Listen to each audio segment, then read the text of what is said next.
There's something wrong with it. A certain level. What's that? It's not a fan.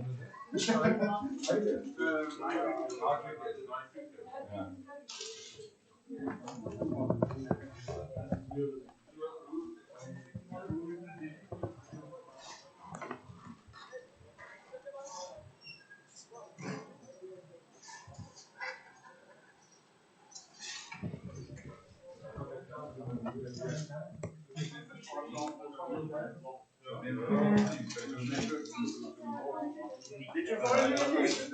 Yes.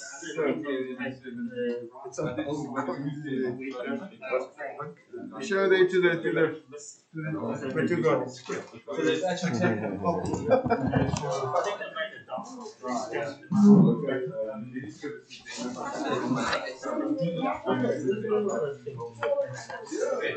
The other thing that told me that it's real is it came with these either his son's or grandson's. So there's no way it's going to be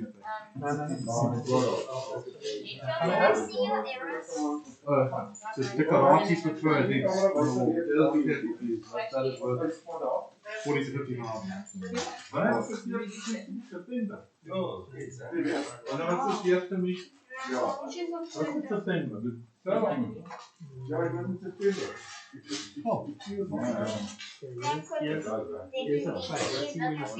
Yes, it's kind of visible. Oh, but you can see that clearly.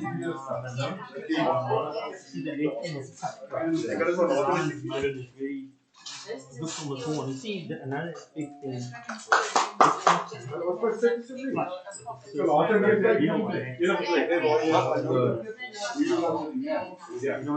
Yes. No, I feel a little bit of flex here because you get a lot of ass. When I saw this, I knew straight away. Sorry, Rwanda is. Rwanda, you then.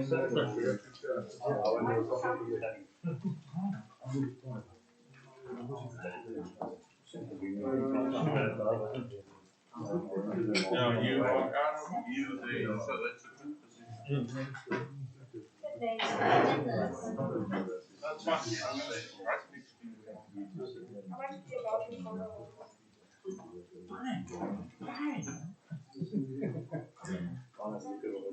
Alright, let's lay it on. Yeah. Alright. So we start. Can I get a cue?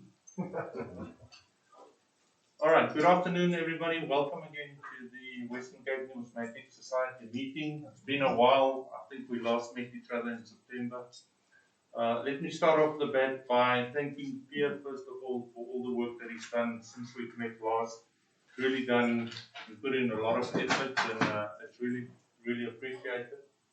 I can share with you that we've attended some meetings with some of the other clubs. And I'm quite excited to see how the interest in numismatics is alive, and certainly we're part of the movement to try and keep it growing. It's nice to see all the youngsters here. Keep going, build on your interest, scratch around, and hopefully buy some of my coins one day. We're going to have a couple of sessions today. We're going to have John sharing with us how and what he does in terms of coin preservation and cleaning. Again, we don't advocate that you should clean your coins if you do not know how to clean your coins. So that's something that you need to take a lot of time to master and become familiar with. Please do not just clean your coins with anything that you find in your cupboards. Then we're also going to have a session by Adrian Geordie. Adrian, like we introduced you last time, he's got quite a vast collection in both coins and numismatics, medals. We're fortunate enough that he's going to share with us some of these very rare and special banknotes today. So Adrian, definitely looking forward to that, and thank you for all the effort that you put into that. So without any further ado, we might have an open floor session as well later. If we have some spare minutes, please ask any questions and we'll try and answer your questions, or if you want to share something specifically with the other members that are going to view the video as well, that will be appreciated. All right, without any further ado, Thanks, John. Good afternoon, guys. You'll have to go to the video. Go to the video. Let us remove this if everyone doesn't mind. Difficult. Yeah, so Pierre asked me, Jean, can you please do a little speech on cleaning coins? Okay, the first thing I can say, you don't clean coins. Okay? We need to try and yeah, like conserve coins. That's what we must do. So the only time that you conserve a coin is if you see that one of your coins in your collection is basically going to get ruined if you don't do something about it. Okay? So I did a little bit of reading obviously as well once, because I do my own playing around, and I've been playing around with this book for many years obviously. So obviously when I was overseas as well, I managed to also get a couple of products, being the MS-70, the coin care, as well as the dip that I like to use for the silver and nickel and gold actually is something called Goddard's. Don't know if anyone knows the Goddard's product at all. Okay. So at the end of the day, like Waldo also said now, guys, you must never ever, whatever, if the coin is not going to go to waste, it's not going to get destroyed by the way it is at that stage, just leave it. Don't do anything to the coin. Don't dip it, don't clean it, don't oil it, don't do anything to it. It's only if you know, especially the silver coins. What I've done is I've been collecting of the late basically is the long proof sets. So when you get them, you know, whoever sold them to you, I find a lot of the gold is really tatty, and some of them actually come out of files, so they're very sticky and that, and I don't like that. So there's various different ways that you can get that plastic residue basically off the coin as well. And one of them is something that your wife or your girlfriend or whatever have for nails, which is acetone. Acetone is perfect for taking off that sort of residue off the coins as well, and it shouldn't damage your coin at all. But obviously, what I always recommend is if you know you want to clean a specific coin and you've got another coin that you don't mind if it does get destroyed by what you're trying to do to it, first play around. So don't just take any top coin you've got and go and try and preserve this coin, because you're going to make big trouble. Okay. So the other big thing, not totally about dipping coins or whatever the case may be, is the way we store the coins as well. You'll see, when I started off collecting many years ago, I used to buy these, and I used to love them because you can put all your coins in, then you can see exactly where's what and that. And I spent a lot of money on these little folders, whatever you want to call them. And after a while, I found, especially like the 1 cents and the 2 cents and stuff, they start getting sticky. So I spoke to a friend of mine, a guy by the name of Doc Heinz Bits, and he said to me, Jean, it's a plastic that you're storing this in. He says, as soon as plastic is flexible, then it tends to have quite a lot of chlorine in it. And that's what it's actually attacking the coin, that's what it does. And he started making these little inserts basically out of a lot of harder plastic. So there's pros and cons. The con is to try and get these things open to get your coin in is a lot more difficult. And if you handle it too much, it breaks, it cracks. So, but eventually I had to replace all my little inserts and to the harder plastic. So you'll see that the outside is nice and soft and flexible. This year, if you had to bend it now, it's just going to crack and break. So, yeah, anyway. Then, what I've done over here, which I'm going to send around now, is I did all these 1 cents, basically second decimal. They all look the same, they were about the same color. I looked for something like that. So the one what I've done is, I've done the coin care on it, which tends to give you almost like a reddish finish to it. The other one I put an MS-70 on it. The other one I've just put a normal Q10, which is probably very similar to the likes of sewing machine oil or something like that. And then the last one I've dipped in Goddard's basically. So then you can send that around and just have a look at it to give you a good idea of how they actually come out.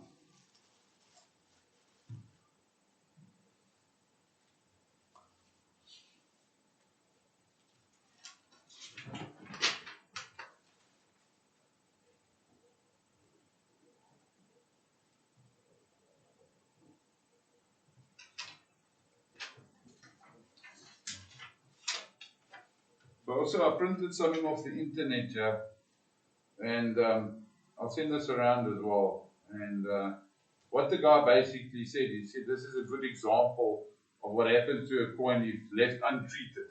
Okay? So I'll send this around, but he also says, he says this penny is almost lost now, and shows just why I restore coins that have the green death, as they call it. He says, I would rather risk dropping its value than what I let it basically rot away. So that's, but like I said, let's not use the word clean, let's rather use the word conserve, coin conservation answer. The other big thing is if you use any of these products and stuff, they always tell you to use, I think they call it a tip or something. A Q-tip. At the end of the day, what is it? It's just basically an earbud. So one of the most important things is if you basically take any coin and you clip your Q-tip or your earbud basically into the liquid, you can apply it gently and just get it all over the coin. You can turn it around and then just basically gently apply it all over the coin. But never rub the coin like this with your Q-tip. Always roll it. You roll it like this.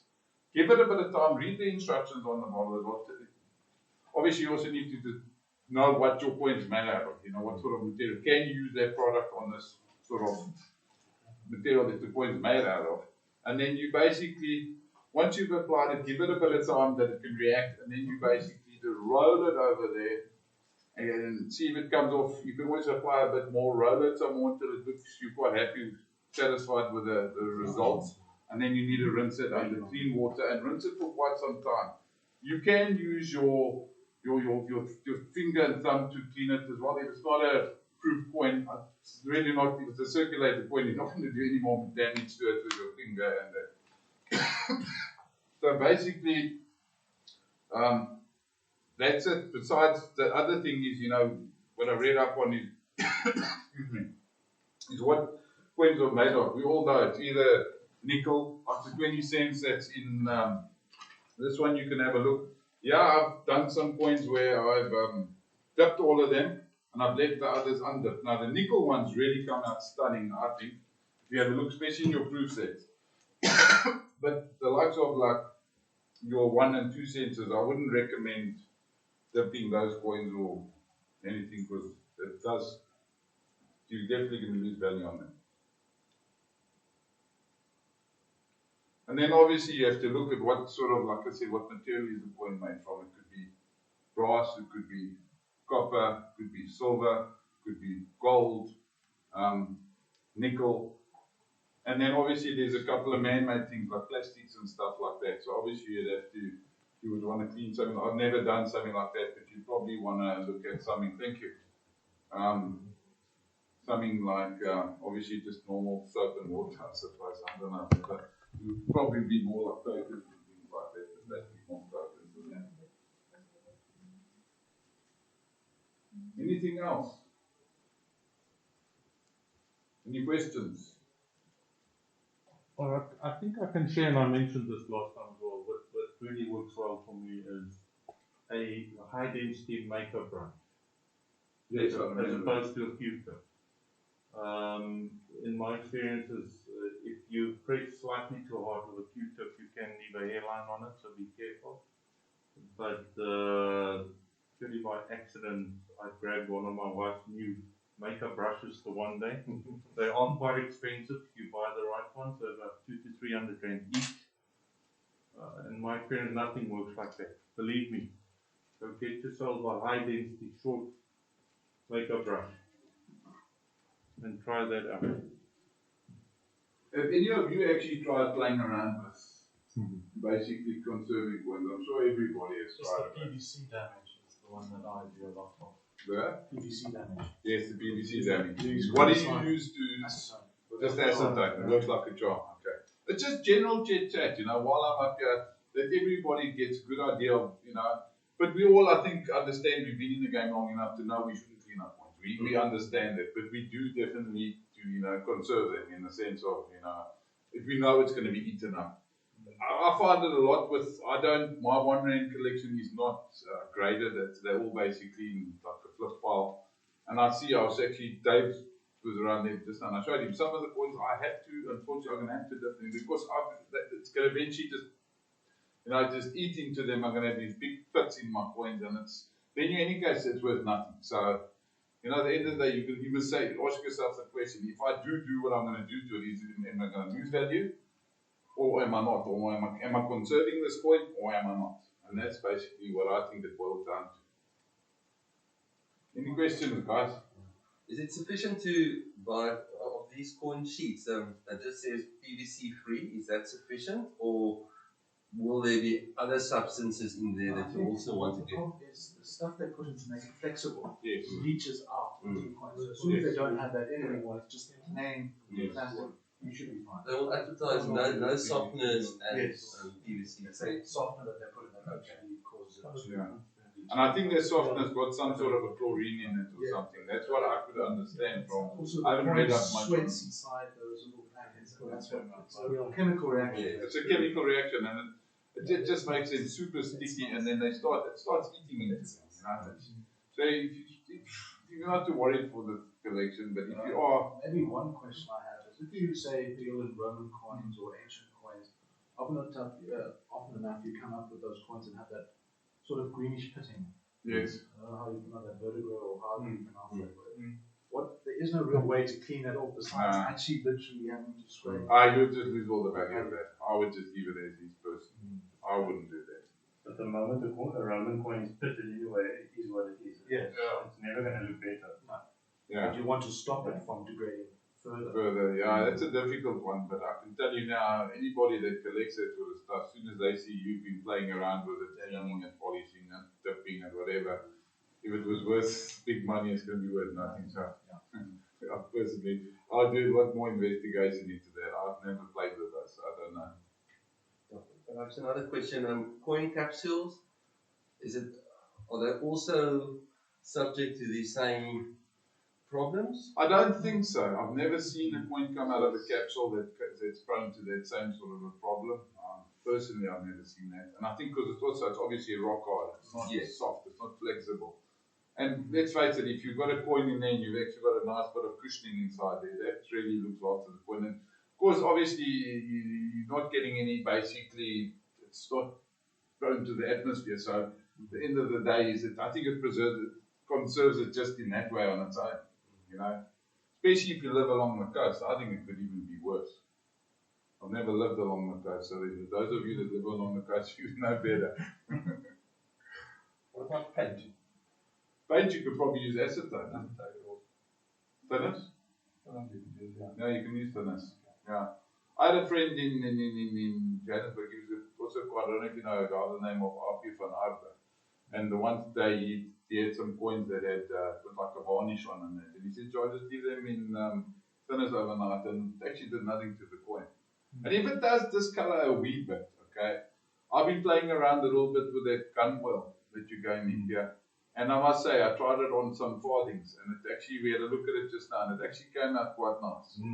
So if it does discolor a bit, but like I said, it's not a valuable coin. If it's something for your own collection that you just enjoy doing, and you want to clean it up because you can't see it's got paint or something on it, you put thinners and it's gone all like in whitish in color.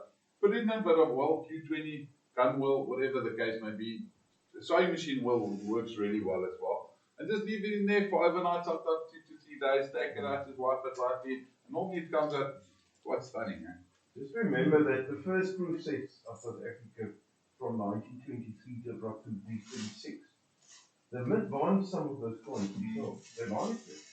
So that's the way they thought they would preserve them. So if you find a proof set of 1923 with varnish on, it's probably SA Mint that put that varnish on, not somebody else. But I don't know if NGC will downgrade the coin because of the varnish. Adrian, I don't know if you saw some of those. As far as I know, they don't. Am I right? No, they're not necessarily downgraded. And it's quite unusual because some of them really came out nicely. Yeah. But I've seen some absolutely horrible examples where you actually want to try and work them and try and see if you can improve them somewhat. But Yeah. that lacquer doesn't come off. Oh. So you have to be very careful. I once, one of my experiments didn't work out so well. I would just So say. the 31 proof set. Yeah, so that was yours.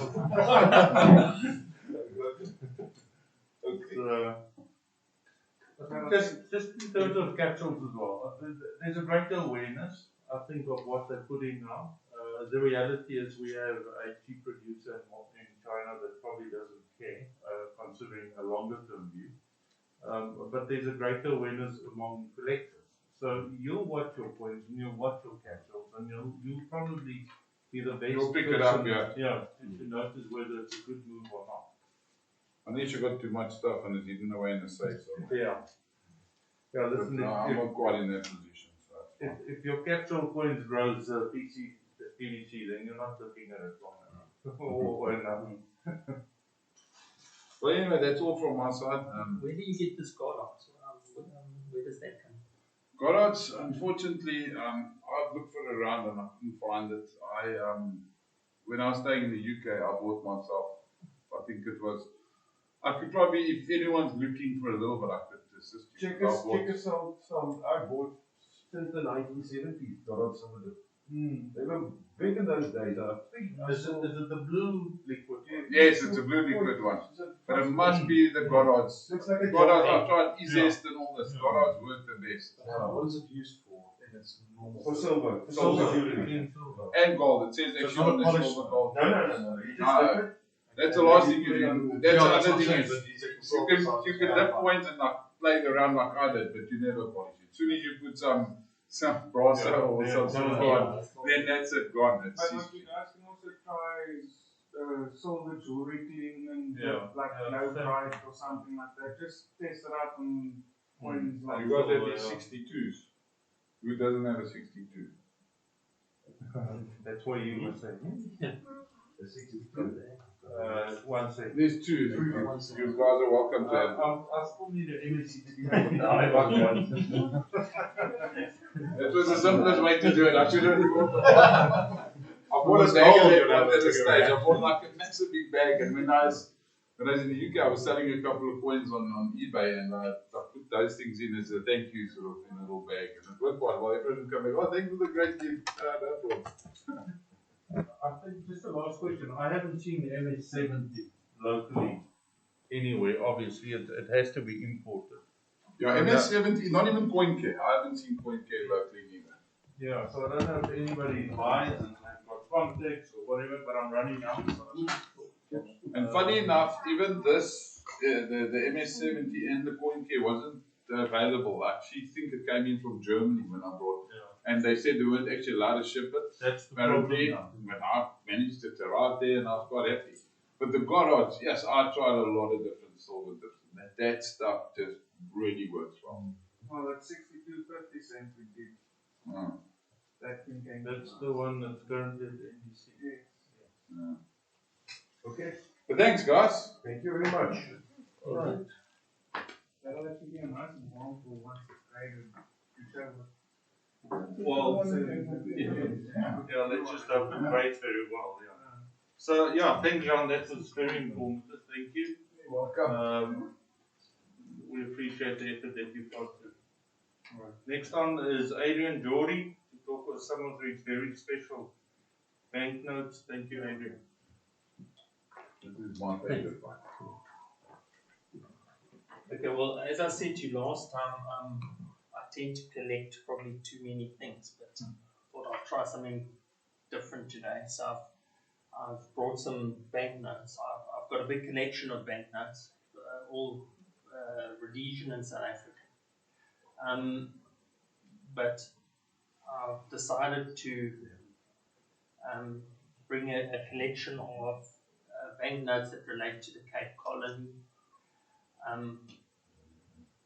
The ones that I've brought are quite interesting, and without much more, I'll start and I'll pass them around and you'll get the idea of what they're about. So I've printed sort of two documents which is roughly what I'm going to talk about, but I'll just pass them around, spread maybe one here and one there, and so that side. It's a bit, and then what I thought I'd do is I'll pass them around, just obviously we won't take them out of their sleeves and stuff, but you'll get an idea when you actually see them what they're about. Okay, so I won't read it word for word, but obviously just in the same way with coins, there's a whole lot of literature available for banknotes. It's pretty much harder to get hold of, but I've got a little bibliography here of the books that I've used to study these particular banknotes. So I thought I'd bring obviously one of the first banknotes from the Cape of Good Hope. So when there was the British occupation in 1806, there were some very interesting banknotes that were printed. I've got an example here of 800 Rix dollars. It's dated 1830, November the 4th, 1830. And it's 3 uncut notes, so it's what would be called in the banknote field a remainder, because it's not a complete issued banknote. So here it is. There are 3 of them on this, and they originally would have obviously been cut and then signed and dated. Well, these are dated, but they would have been numbered. So you'll see here the number line is blank, and then they would have been issued. So I'll just pass that around. So you can also look at the back. You can see it's very thin paper. It almost looks like maybe like tracing paper. It's that kind of thin. But it's actually tougher when you actually handle it than you would expect. The Rix dollars were withdrawn, started the withdrawal in 1832, and that withdrawal was completed in 1841. So it didn't have a very long life. Okay, so the next banknote I'm bringing is something from the Cape of Good Hope Bank. So yeah, I'll pass that around.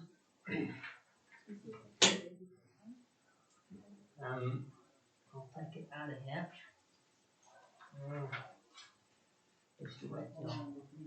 Okay, so here are 2 banknotes from the Cape of Good Hope Bank.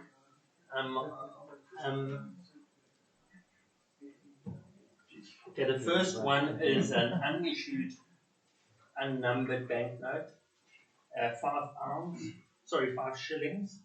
Second one is actually a dated and numbered issued banknote. So obviously these kind of things are extremely scarce. But yeah. Okay. You're taking 5% of its value every time you wave it around. You've got a really big. Okay, this has got an interesting history. This banknote, the bank was founded by Mr. Ebden in 1825. Well, he tried to establish the bank in 1825, so he wrote to the authorities and asked for permission to establish a bank. Permission was refused, but nevertheless he printed some banknotes, and they dated 1826.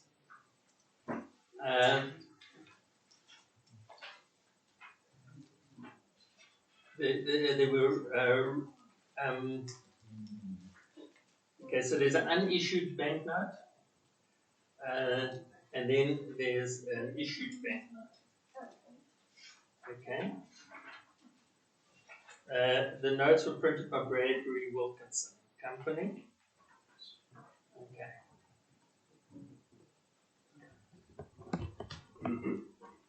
Then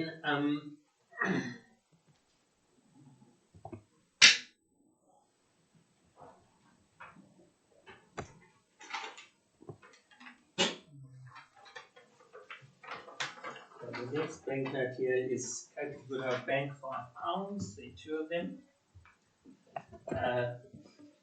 Both of them are dated and issued.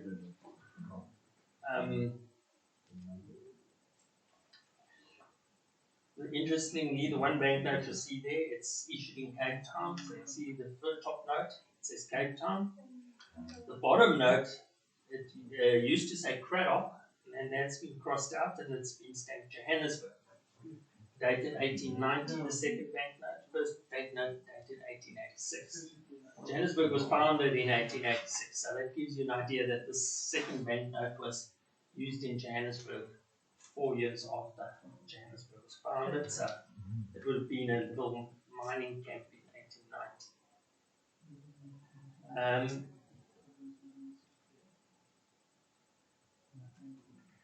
Then in 1825, Arthur Hove established a bank called Bank of South Africa, and he brought some blank notes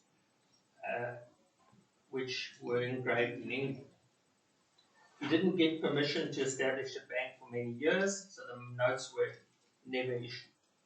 But then, when there was further negotiation, the bank opened on the 1st of October 1838, and it was named the South African Bank.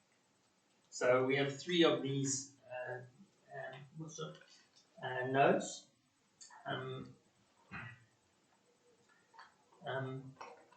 So the top note here, sorry, I'm just take this out here so you can actually see that. So the top note here is another Cape of Good Hope Bank. So it belongs to the same as that one, but it's Queenstown, not Cradock. But now I'm talking about these bottom two here. Okay, so those bottom two notes. Okay, those are from the South African Bank, and they unissued notes, one for 2 skillings and 4 skillings. Okay. Then the second bank that was established in the Cape was the South African Bank, founded in 1838. It was liquidated in 1886, so it was about 50 years. But I've got a 5, a 10, and a 20-pound note from this bank. It was engraved in by William Brown and Company in London, and the only difference, they're all the same, but the denomination is obviously different. And it's obviously in poor condition, but considering the scarcity of these sort of things, that's just the way it is. So you can see that the portion of the note, unfortunately, is missing. But that gives you an idea what it looks like. And then here's the 10 pound, and on the back, here's the 20 pound.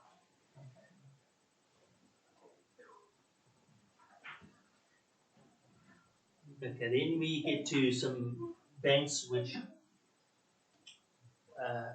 existed in Paarl and Worcester.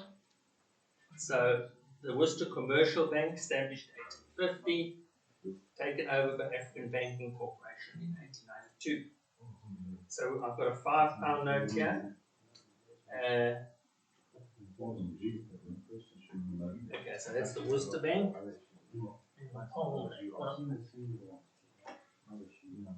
Can I keep the Paul one because I live there? Pass around and play like musical chairs. Nothing's come back. Did you want it back? They're not coming back. Okay, so there's the top is the Paarl Bank. Bottom one is the Worcester Bank. Okay.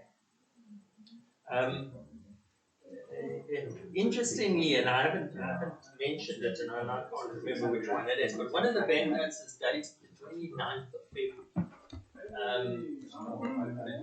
Okay, so It's your birthday, you can keep. okay, then the George Divisional Bank. Okay, I know it's a lot of different banknotes, but they're all from this area. So the George Divisional Bank, established in 1860, failed in 1869, so only 9 years. So I've got a 5 pound here. It was engraved in Cape Town.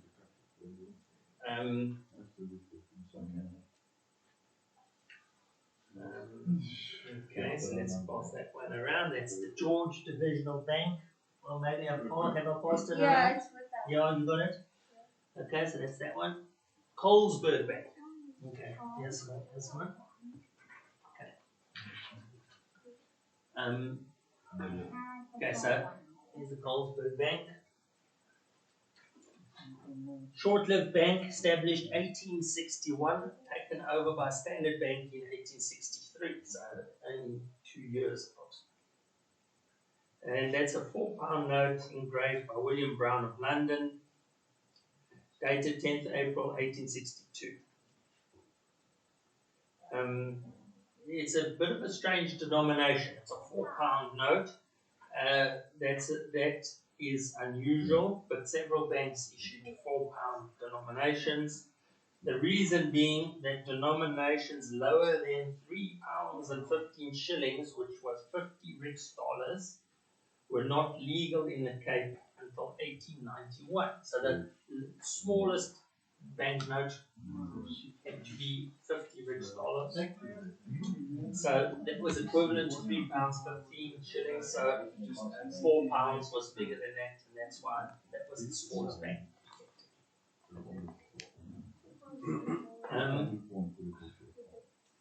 Then the Malmesbury Agricultural Bank and the Somerset West Bank.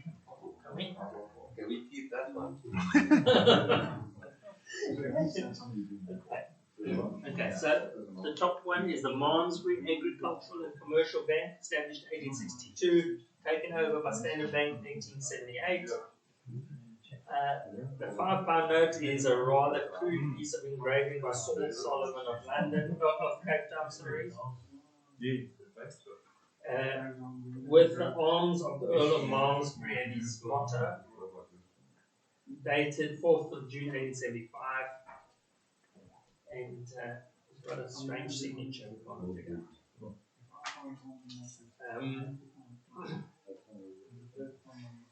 Then the Somerset East Bank. Okay, here we've got a number of notes coming.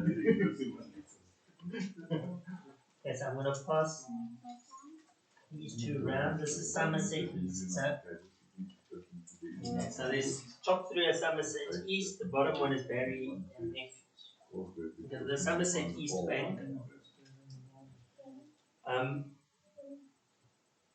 is a £5 note.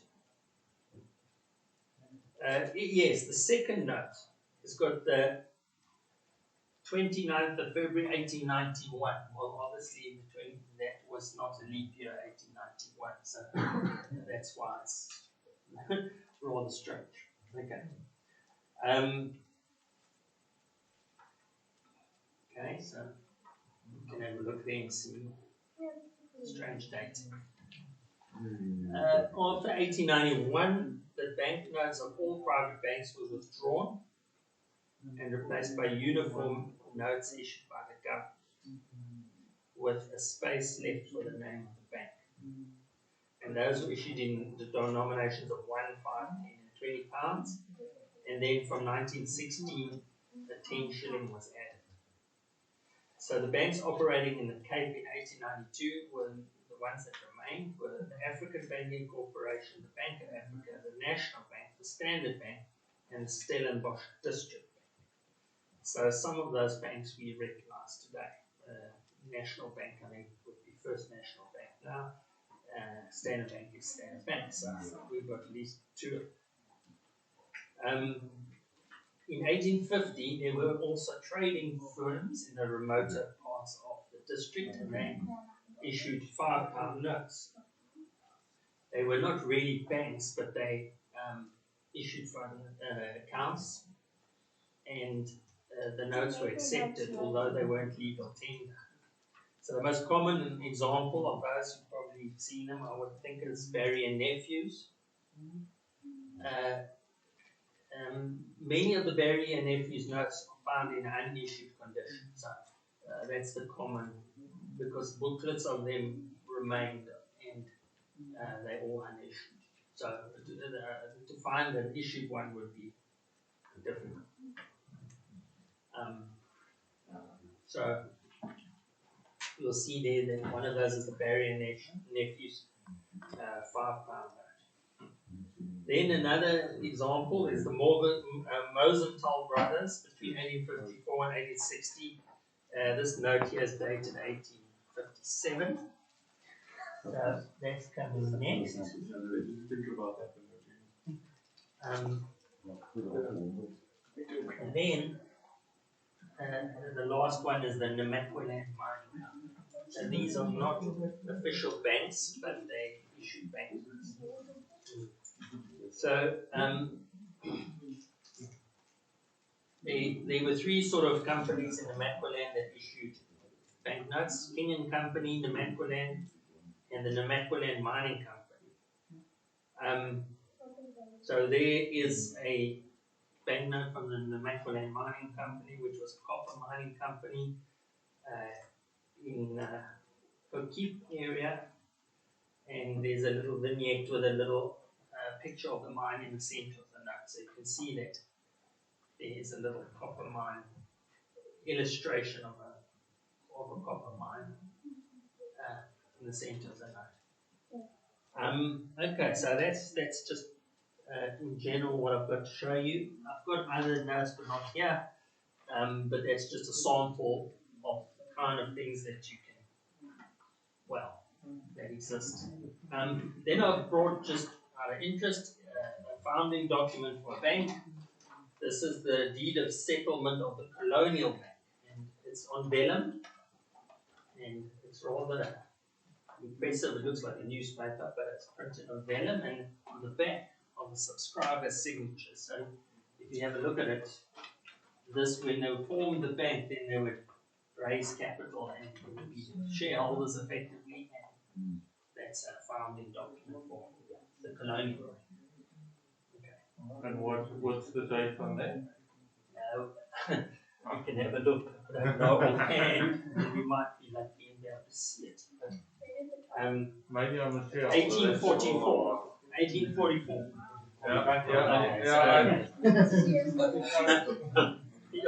You could be. Okay. I'll just give you a little, just for those of you who don't know a lot about banknotes. There's a lot of similarities between collecting coins, collecting banknotes. There are a few differences, but each subject has its own intricacies. So if you or not, if you're looking for something else that might interest you, banknotes is a whole subject on its own, and it's extremely interesting. Obviously, these sort of banknotes are very hard to come by. But then there are other more common banknotes that are just as interesting to collect, that are easier to come by, and so it's quite a broad field as well. Okay. Adrian, how did you actually get these? Okay, so I bought that's my question too. Okay, so there was a collection, the Institute of Bankers, which is it's the Institute of Bankers, was selling up all their assets basically, and I procured this collection from them. Some of them, most of them, of these ones. Then I'm just on the lookout. Most of these you'll never see. But I mean, that Rick's dollars, that kind of note you do get. I've got the Rick's dollars I've seen. Yeah. But this stuff that I'm looking at now, I collect banknotes. Okay, you might see this. Yeah. In my little write-up here, you'll see the other museums that it refers to. So this write-up the same as that one. Yeah. Can I keep this copy? Yeah. So basically, if you look at most of these banknotes, some of them are unique. That doesn't mean there aren't any, but they aren't known in other collections. Put it like that. Others are known at the Transvaal. What was the Transvaal Museum? I don't know, changed their name, Zico or whatever it's now called.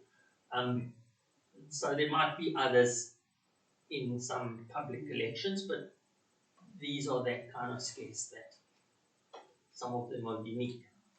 On the farm, just out of interest, do Yeah. Do you do any of the conservation on there, or was that actually done previous to your ownership? No, I haven't touched You it. haven't touched it. You don't know if there's a similarity between the Standard Bank collection and these notes. Like, you know, that's quite an extensive collection. The Absa Museum, yeah. I know they don't show everything, but I know they Yeah, look, have a massive collection. when the original research for this collection was conducted in 1950, they did a comparison of the known notes in public collections, and so I don't think that, look, the Standard Bank archives will definitely have banknotes, but probably related more to the Standard Bank. The Absa Money Museum has got a big collection, and it may have some of them as well. Yeah, and a lot of information in the archives as well. Yeah, but to find the chance of finding these kind of banknotes is very slim, and I mean some of them are 200 years old, so it's almost, you start to wonder how much longer can they survive after, you know what I mean? I've got a banknote I haven't brought today, but maybe if I talk about another topic sometime. I've got Free State, I've got Natal, and I've got Transvaal. So, the one banknote is previous to World War. Previous to World War, but and including World War, but that's more common, obviously. Yes. But previous to the World War, one of those banknotes is, you can hardly, it's faded to the extent that you can hardly read what it is. But it was faded in 1950, because when they describe it then, they describe it like I said today. So it's not like it's deteriorated really, it's just, it's there. But it's a unique example supposedly, so it is what it is. Yeah. May I ask, where were these notes printed? I mean, it says Colesberg and Queenstown and Somerset East. So some of them were printed in England, and then obviously brought here. Some of them, the plate was brought from England and printed in the Cape. So in one of the instances, it names the company in the Cape where it was printed. So it's a bit of a range, but I'd say the majority were printed in England and brought to the Cape. Yeah, the Rex dollars, that one, let's see if I've written here. If it was,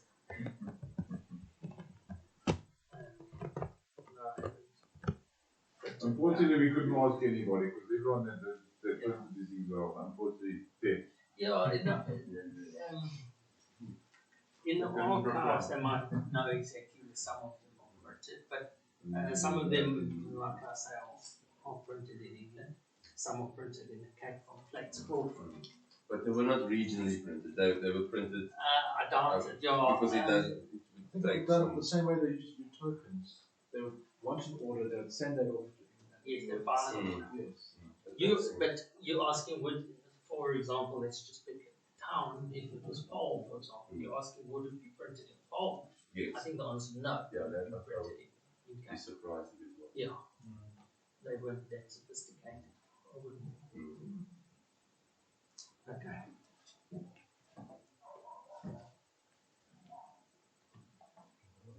Okay.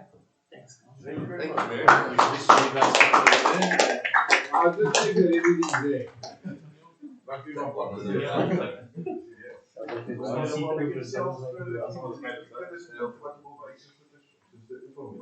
Yeah, well, all right. Thank you very much, Adrian. That was very insightful. Certainly, I think all of us have seen notes today which I didn't know about and I've never seen previously. We're going to conclude our meeting now. We're going to have an open and social session. Thank you for everybody that joins, everybody that's here, everybody that's online. We appreciate your support and we look forward to meeting with you again next year. Thank you. Keep well.